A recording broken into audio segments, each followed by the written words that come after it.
Bye and hold निवेशकों के लिए सबसे लोकप्रिय रणनीति।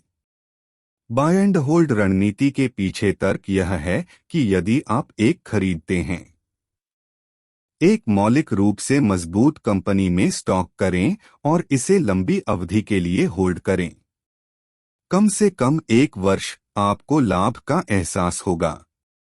बाय एंड होल्ड की सुंदरता।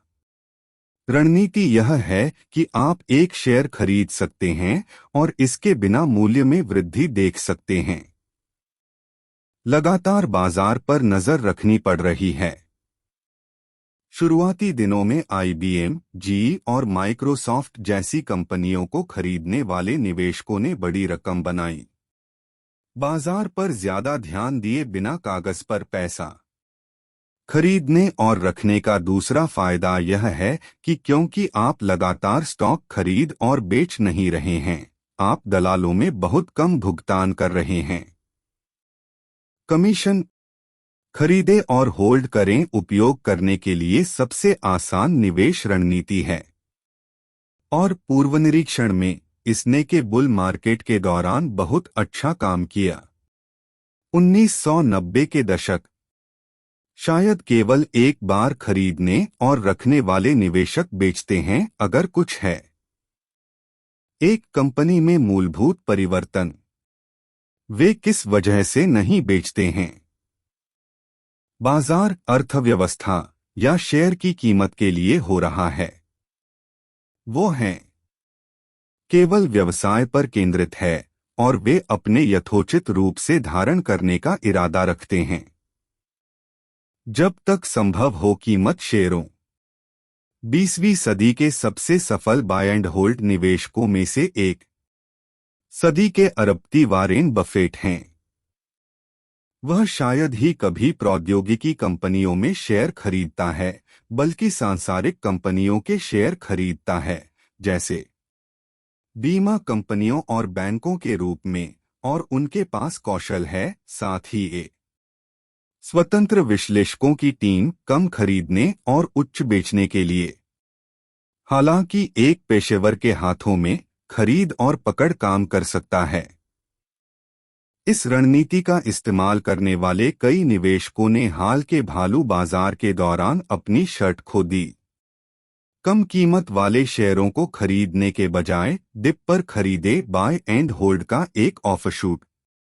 1990 के दशक के दौरान बायनडिप रणनीति भी बहुत लोकप्रिय थी। में यह रणनीति, जब आपके द्वारा पसंद किया जाने वाला स्टॉक मूल्य में गिर जाता है, खासकर यदि आप विश्वास करें कि गिरावट केवल अस्थायी है, आप अधिक शेयर खरीदते हैं। विचार है ऐसा इसलिए है क्योंकि बाजार हमेशा समय के साथ ऊपर जाता है या आमतौर पर अंदर होता है। अतीत आपके द्वारा कम कीमत पर खरीदे गए शेयर अंततः होंगे अधिक लायक। जिन लोगों ने अतीत में इस रणनीति का इस्तेमाल किया था, उन्होंने बहुत कुछ बनाया। पैसे के रूप में उनके द्वारा खरीदे गए शेयर अधिक होते रहे। गिरावट पर खरीदारी के साथ समस्या यह है कि शेयर कभी-कभी गिर जाते हैं। 2 या 3 बार स्थायी रूप से छोड़ने से पहले। 1990 के दशक के अंत में लाखों लोगों ने अपनी जीवन भर की बचत को ऐसे शेयरों में लगाया जो ऐसा प्रतीत होता था सौदेबाजी, लेकिन वास्तव में बेहद अधिक कीमत थी।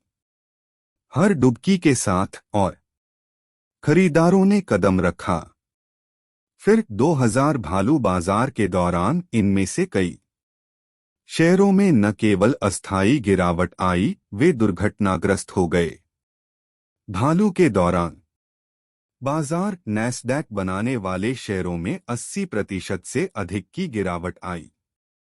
यह है अभी भी यह जानना जल्दबाजी होगी कि क्या ये स्टॉक कभी मूल्य स्तर पर वापस आएंगे। वे पहले थे बॉटम फिशिंग, अनअपलव्ड स्टॉक्स के बीच सस्ते दामों का पता लगाना। यदि आप एक बॉटम फिशर हैं, तो आप ऐसे स्टॉक की तलाश करते हैं जो इतने कम हो कि वे लगता है नीचे मारा है। पेशेवर निचले मछुआरे लगातार होते हैं, उन शेयरों की तलाश में जो इतने कम हैं कि उनके पास जाने के लिए कहीं नहीं है। लेकिन ऊपर बॉटम फिशिंग का खतरा यह है कि आप कभी नहीं जानते कि कब तह तक पहुंच गया है। उदाहरण के लिए, जब एनरॉन गया था लगभग $100 प्रति शेयर से $15 तक, कई लोगों ने यह मानते हुए अधिक शेयर खरीदे। स्टॉक ज्यादा नीचे नहीं जा सका। जब शेयर $1 पर कारोबार कर रहा था, एक शेयर बॉटम फिशर्स ने कदम रखा। स्टॉक वास्तव में बॉटम मारने से पहले लगभग 94% गिर गया, अंत में 6 सेंट पर बंद हुआ। आप भी सामना करें।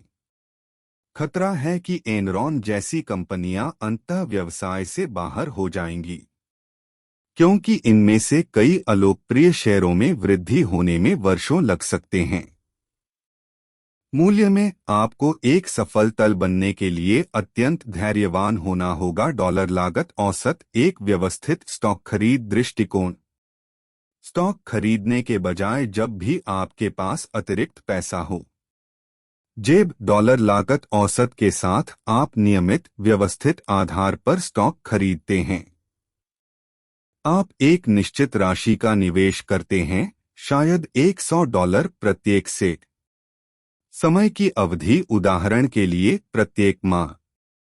इस प्रणाली की सुंदरता है कि जब आप ऐसे शेयर खरीदते हैं जिनकी कीमत गिर रही है, तो आपकी औसत कीमत प्रति शेयर भी गिरा।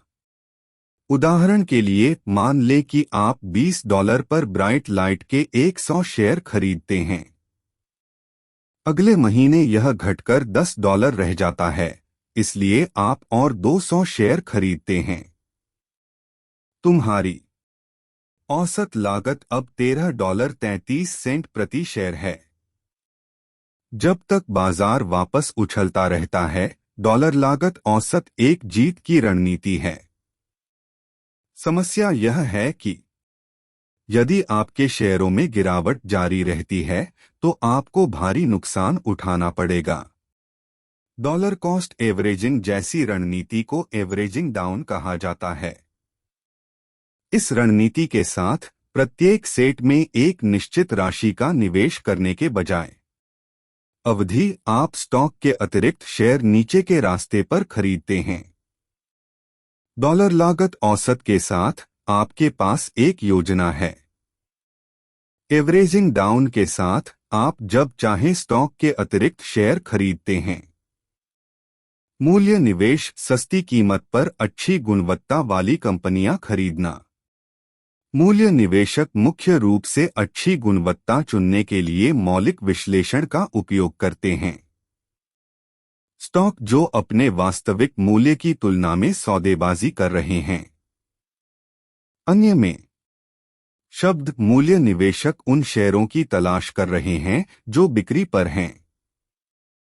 अक्सर मूल्य निवेशक उन कंपनियों में स्टॉक खरीदेंगे जो अन्य निवेशक नहीं करते हैं। चाहना, ये उन कंपनियों के लोपी स्टॉक हैं जिनकी कमाई बढ़ती है धीरे धीरे, जैसे बीमा कंपनियां और बैंक। मूल्य निवेशक हैं लंबी अवधि के निवेशक और अपने शेयरों के लिए सालों इंतजार करने को तैयार हैं। लाभदायक बनो।